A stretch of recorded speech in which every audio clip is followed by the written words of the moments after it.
My son's hands were shaking when he handed me back my credit card that morning. And I remember thinking, that's strange. Why would picking up a card make you nervous? I didn't think much of it. Not until 3 weeks later, when the statement came in the mail, and I saw $4,200 in charges I never made.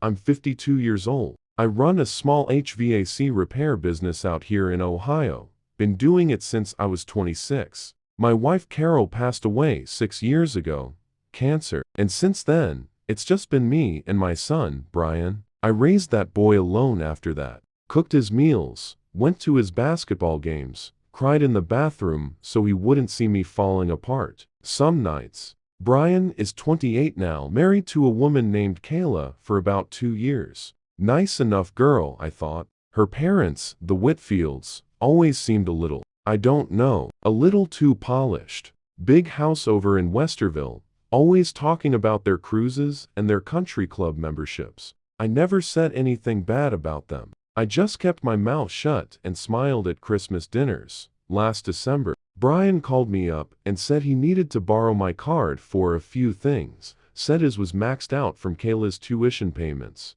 and he'd pay me back by New Year's. I didn't even hesitate. That's my boy. I trust him. I told him, take it, no problem, just don't go crazy. He laughed and said, Dad, you know me. Yeah, I thought I did. So the statement comes in, and I'm sitting at my kitchen table. Same table where I used to help Brian with his homework, and I'm going line by line. A $500 bottle of scotch, a designer purse, almost $800, some kind of smart home device, $350, restaurant charges I didn't recognize, over and over. My stomach just dropped. I called him right then. Brian, I said, trying to keep my voice steady, what is all this on my card? There was this pause. Long pause. And he goes, oh yeah, Dad. So, those were Christmas gifts. For Kayla's parents. And her sister's family too.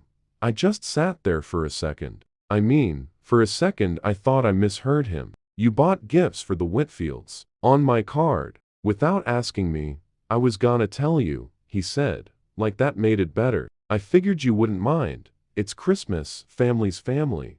And here's the part that still gets me. Still, months later, gets me right in the chest every time I think about it. I asked him, kind of quiet, kind of hopeful, I said, what did you get me? And he said, I forgot yours. He forgot mine. I paid for $4,000 of gifts for people who've never once invited me to their Thanksgiving, never once called me on my birthday, and my own son forgot to get me anything. Didn't even think of me while he was spending my money making other people happy.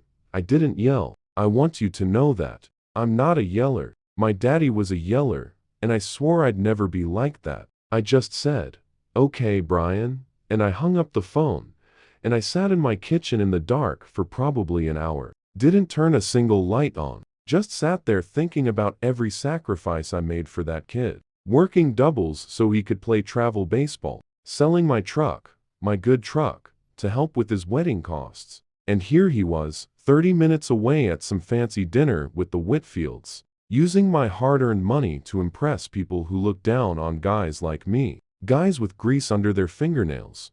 I'm not gonna lie, that night broke something in me. I felt small. I felt like an ATM machine with the heartbeat nobody bothered to check on. Christmas Day came, and I drove over to Brian and Kayla's place, brought a ham, brought presents I'd bought with my own actual leftover money, wrapped nice, thoughtful stuff, a fishing rod for Brian I knew he wanted, a nice scarf for Kayla, and I watched Kayla's parents open this beautiful crystal decanter set, and her sister's kids open all these expensive toys, and everybody's laughing, having a grand old time, and nobody, not one person, mentioned that I'd basically funded the whole thing. Kayla's dad, Richard, actually turned to me at one point, glass of that expensive scotch in his hand, and said, Brian's really stepped up this year, hasn't he? Really thoughtful gifts. I just smiled. What was I supposed to say? Actually, Richard, that's my scotch. I just haven't tasted it yet.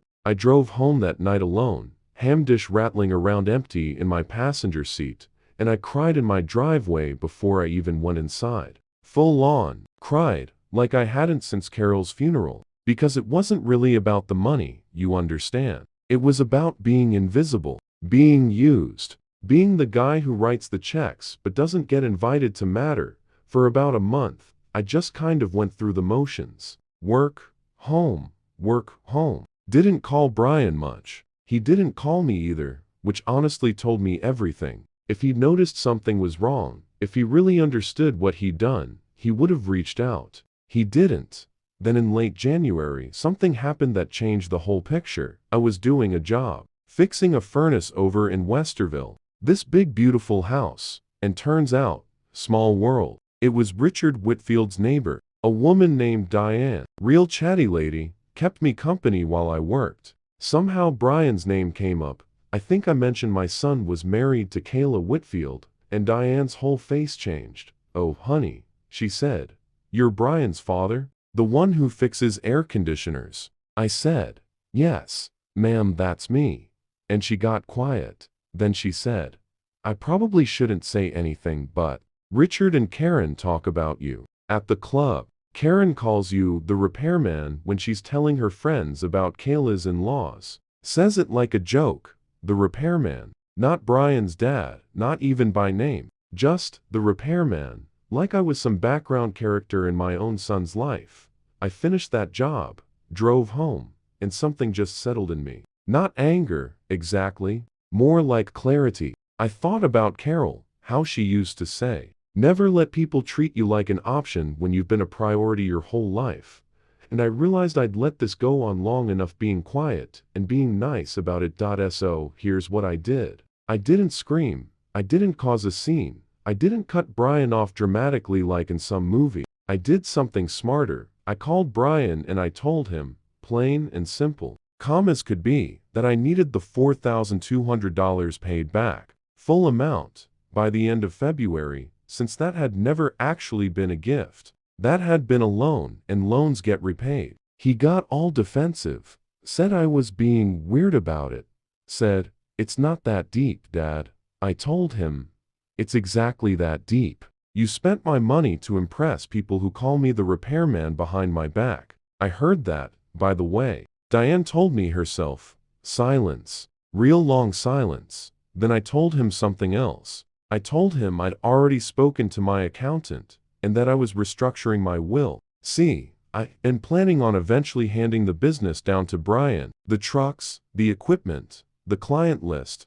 26 years of built-up trust. Worth a good chunk of money. I told him that was on hold. Now, not gone. I'm not a cruel man, but on hold, until he showed me he understood what family actually means. Showed me with actions, not apologies. That hit different than any amount of money could have. Brian went quiet on the phone, and then he actually started crying, which I hadn't heard him do since he was maybe 15. He said, "Dad, I didn't think about it like that. Kayla's family makes me feel like I have to prove something, and I forgot who actually built me up my whole life."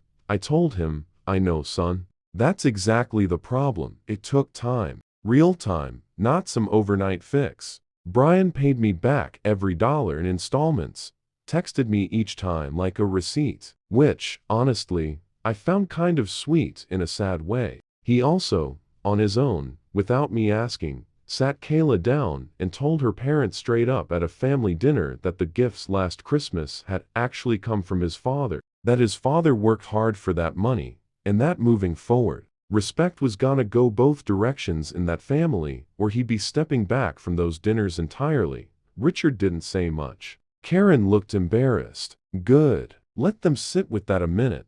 These days, things are better. Not perfect, but better. Brian calls me every Sunday now, just to talk. No reason needed. Last month, he came by the shop and actually worked alongside me for a whole Saturday. Said he wanted to understand what Dad's hands actually do all week. That meant more to me than any Christmas gift ever could. Looking back, I think the lesson here is simple. Love doesn't get proven by how much you spend on somebody. It gets proven by whether you remember them at all. My son forgot me for one Christmas. But the good news, the real good news, is that he remembered before it was too late to fix. If this story hit home for you, If you've ever felt invisible in your own family, do me a favor and hit that subscribe button. It really does help this little channel keep going, and I'll see you in the next one.